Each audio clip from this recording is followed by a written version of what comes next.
உடல் சோர்வு இருக்குது, இதை எப்படி சரி செய்து கொள்வது? உடனே பல பேரும் நினைக்கிறது என்னென்னா, மருத்துவர்கிட்ட போயிட்டு அவங்களுடைய எனக்கு வந்து ஏதோ ஒரு களைப்பாக இருக்குது, கொஞ்சம் நல்ல விலை கூடின டானிக் எனக்கு கொடுங்க, நல்ல டானிக் சத்து மருந்து, இல்லைன்னா மெடிக்கல் ஷாப்பில் நேராக போயிட்டு இருக்கிறதுலே நல்ல விலை கூடின டானிக் கொடுப்பா, அதை சாப்பிட்டா நான் வந்து சரியாயிடும் அப்படின்னு நினைக்கிறாங்க. இது வந்து ரொம்ப தவறான ஒரு விஷயம். சத்து டானிக்குங்கிறது வந்து ஒரு சப்ளிமெண்ட். நமக்கு ஏதாவது ஒரு குறிப்பிட்ட சத்து குறைவாக இருந்தால் மட்டும்தான் அதை வந்து சப்ளிமெண்ட் பண்ணணும். இப்போ கை காலில் வந்து ஒரு மாதிரி மரத்து போயிருக்கு, ஒரு உணர்வு குறைவான நிலவை இருக்குது, எரிச்சல் நிறையா இருக்குது, நான் ஒரு சர்க்கரை நோயாளி இருக்கிறேன், அதோடு சேர்ந்து எனக்கு இந்த சிம்டம் இருக்குது அப்படின்னா ஒருவேளை B12 டெஃபிஷியன்சி இருக்கும். அதை கூட இன்றைக்கி வந்து ரத்த சோதனை பண்ணி பார்த்து உங்களுக்கு B12 வந்து டெஃபிஷியன்ஸாக இருக்குது அப்படின்னு சொன்னால் அந்த குறிப்பிட்ட சப்ளிமெண்ட்டை மட்டும் அந்த குடும்ப மருத்துவர் எழுதி கொடுத்தா அதை வாங்கி சாப்பிட்டு கொள்ளணும்.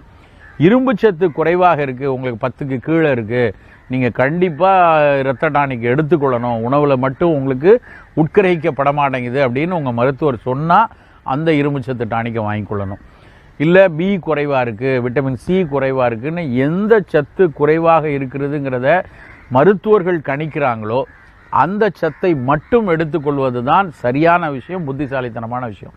மொத்தமாக நான் மத்தியானம் சாம்பார் சாதம் சாப்பிட்டுட்டு காய் சாப்பிட்ற மாதிரி ஒரு B காம்ப்ளெக்ஸ் மாத்திரை போட்டுக்கிறேன், இரவு ஒரு டானிக் எடுத்துக்கிறேன், காலையில் எழுந்தோடனே ஆஃபீஸ் கிளம்புறதுக்கு முன்னாடி ரொம்ப ஒரு சத்தான மாத்திரை ஒன்று வாங்கி போட்டுக்கிறேன், இப்படிலாம் நினைக்கிறது வந்து ரொம்ப முட்டாள்தனமான ஒரு விஷயம். என்ன நடக்கும்னா, தேவைக்கு அதிகமான அளவிலோ அவசியமற்ற நிலையிலையோ நம்ம இந்த மாதிரி சத்து டானிக்களை எடுத்தோன்னா அந்த சத்து டானிக்குகளே நமக்கு ஒரு வில்லனாக மாறிடும். சில நேரங்களில் அளவுக்கு அதிகமாக போகிற இரும்பு சத்து வந்து கல்லீரலை போய் பாதிச்சுட்டு இருக்கும். தேவையில்லாமல் எடுக்கக்கூடிய சில கனிமங்களோ சில வேறு விட்டமின்களோ வேறு பிரச்சனைகளுக்கு வழிகோல ஆரம்பிச்சிடும். அதனால் அவசியம் இல்லாமல் மருத்துவர்கள் சொல்லாமல் நாமளே போயிட்டு எனக்கு சோர்வாக இருக்குது களைப்பாக இருக்குதுன்னு நான் போய் டானிக் எடுக்கிறது முட்டாள்தனமான ஒரு விஷயம். அப்படிலாம் இல்லை. அந்த மாதிரி எனக்கு வந்து ஸ்பெசிஃபிக்காக இந்த சோர்வை குறைப்பதற்கான விஷயங்கள் என்ன செய்யலாம் அப்படின்னு பார்த்தா, முதல் விஷயம் வந்து உடல் பயிற்சியும் பிராணாயாம பயிற்சியும் தான். டயர்ட்னஸ் போகணும் அப்படின்னா தினசரி காலையில் ஒரு 45 நிமிஷம் நல்லா வேக நடை வச்சுக்கொள்ளுங்க. இந்த 45 நிமிஷத்தில் 3 கிலோமீட்டரை வந்து நம்ம கடக்கணும். நடைன்னா சில பேர் விண்டோ ஷாப்பிங் போகிற மாதிரி மெதுவாக அப்படியே பாராக் பார்த்துக்கிட்டே நடக்கிறது, அப்படி இல்லைன்னா சில பேர் அந்த நேரத்தில் ஏதோ முக்கியமானது கேட்குற மாதிரி காதில் வந்து செல்ஃபோனுடைய இதை வச்சுக்கிட்டு அதை பேசிக்கிட்டே பாட்டு கேட்டுகிட்டே நடக்கிறது, இல்லை என்றால் வந்து யார்கிட்டையாவது வேகமாக விவாதம் பண்ணிக்கிட்டே நடப்பாங்க, இதை ஒரு 2 பேர் சேர்ந்து நடக்க போகிறோம் அப்படின்னு சொல்லிட்டு. இந்த மாதிரியான பயிற்சி இல்லாமல் நல்ல ஒரு சிந்தனை வளத்தோட கைகளை வீசி நடக்கிற நடைப்பயிற்சி முக்கியம். நல்ல மூச்சு பயிற்சி பிராணாயாம பயிற்சி தொடர்ச்சியாக செய்யணும். பிராணாயாம பயிற்சி ஒன்றே சோர்வை போக்கிடும்.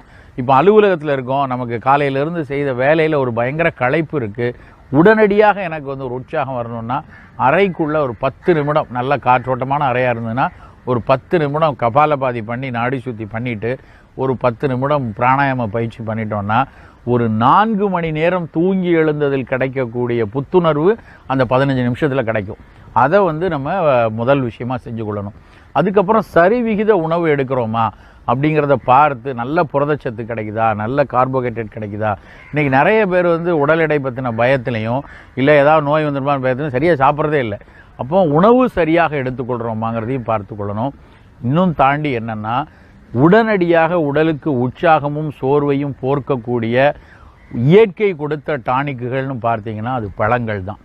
ஸோ காலை வேளையில் காலை உணவில் 40% வந்து பழங்கள் இருக்கணும்.